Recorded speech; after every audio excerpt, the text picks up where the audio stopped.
राउ revenue court ने दिल्ली की शराब नीति मामले में पूर्व मुख्यमंत्री अरविंद केजरीवाल और मनीष सिसोदिया को आरोप मुक्त कर दिया है।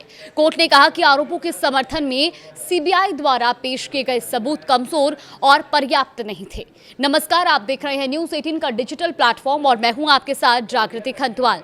तो दिल्ली की बहुचर्चित शराब नीति से जुड़े मामले में राउ रेवेन्यू कोर्ट ने बड़ा फैसला सुनाया है। कोर्ट ने दिल्ली के पूर्व मुख्यमंत्री और आम आदमी पार्टी के राष्ट्रीय संयोजक अरविंद केजरीवाल और मनीष सिसोदिया को आरोपों से बरी कर दिया है। कोर्ट की ओर से दोनों को क्लीन चिट मिली है। कोर्ट ने यह भी साफ कहा कि केवल दावे करने से काम नहीं चलेगा। कोर्ट किसी भी आरोप पर तभी भरोसा कर सकती है जब उसके साथ ठोस और पर्याप्त सबूत हों। कोर्ट ने यह भी कहा कि जांच एजेंसी की ओर से पेश किए गए सबूत कमजोर और अपर्याप्त हैं। सबसे पहले अदालत ने कुलदीप सिंह, जो कि आबकारी विभाग में कमिश्नर रहे हैं, उन्हें बरी किया और इसके बाद मनीष सिसोदिया को राहत दी गई और फिर अरविंद केजरीवाल को भी बरी करने का आदेश दिया गया। कोर्ट की टिप्पणी से यह स्पष्ट हुआ कि दाखिल की गई चार्जशीट में कई खामियां थी। अदालत ने कहा कि ऐसे कई बिंदु हैं जिन पर संतोषजनक जवाब नहीं दिया गया और इसी आधार पर राहत दी गई है। हालांकि जांच एजेंसी का कहना है कि वो इस आदेश से संतुष्ट नहीं है और इसे हाई कोर्ट में चुनौती देगी।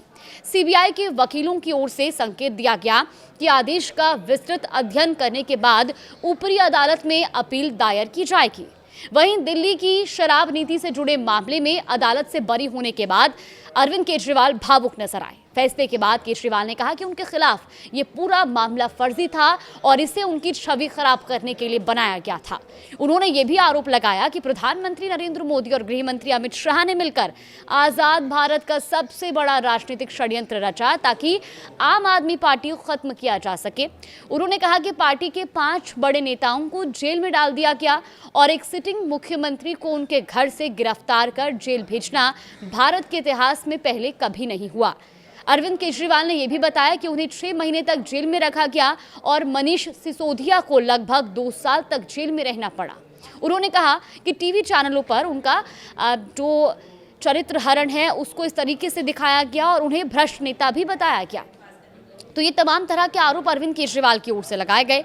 वहीं उन्होंने प्रधानमंत्री को संबोधित करते हुए चेतावनी भी दी कि सत्ता के लिए देश और संविधान के साथ खिलवाड़ नहीं होना चाहिए। उन्होंने जोर दिया कि अगर सत्ता चाहिए तो उसे अच्छे काम करके हासिल करना चाहिए। अरविंद केजरीवाल ने यह भी कहा कि देश में महंगाई, बेरोजगारी, टूटी सड़कें और प्रदूषण जैसी गंभीर समस्याएं हैं जिनका समाधान प्राथमिकता होनी चाहिए। उन्होंने इसे सत्य की जीत बताया और कहा कि संविधान की भावना आखिरकार विजयी होती है। उनका मानना है कि देश तभी आगे बढ़ेगा जब जनता की समस्याओं पर ध्यान दिया जाएगा, न कि राजनीतिक षड्यंत्रों में फंसा रहेगा। वहीं फैसले के बाद सुनीता केजरीवाल की प्रतिक्रिया भी सामने आई और उन्होंने कहा कि संसद में कोई कितना भी शक्तिशाली क्यों ना हो जाए, शिव शक्ति से ही ऊपर नहीं हो सकता और सत्य की हमेशा जीत होती है।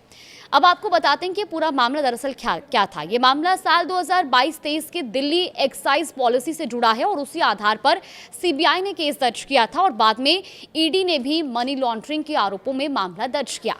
आम आदमी पार्टी के कई नेता इस केस में जेल गए थे और कई बार जमानत याचिकाएं खारिज भी हुई थी, लेकिन बाद में जमानत मिली। शुक्रवार को दिल्ली के राउ रेवेन्यू कोर्ट ने कहा कि प्रथम दृष्टया से सीबीआई की चार्जशीट के आधार पर अरविंद केजरीवाल और मनीष सिसोदिया के खिलाफ मामला नहीं बनता। कोर्ट ने चार्जशीट को कमजोर बताते हुए राहत दी और साथ ही ये भी कहा कि जब किसी संवैधानिक पद पर बैठे व्यक्ति या सार्वजनिक पदाधिकारी पर गंभीर आरोप लगाए जाते हैं तो उन्हें साबित करने के लिए ठोस सामग्री होना जरूरी है। केवल आरोपों के आधार पर आरोप तय नहीं किए जा सकते। ये फैसला अरविंद केजरीवाल, मनीष सिसोदिया और आम आदमी पार्टी के लिए बड़ी राहत माना जा रहा है और इससे पहले इस मामले में कई नेताओं को जेल भी जाना पड़ा था और जमानत याचिकाएं भी खारिज हुई थी।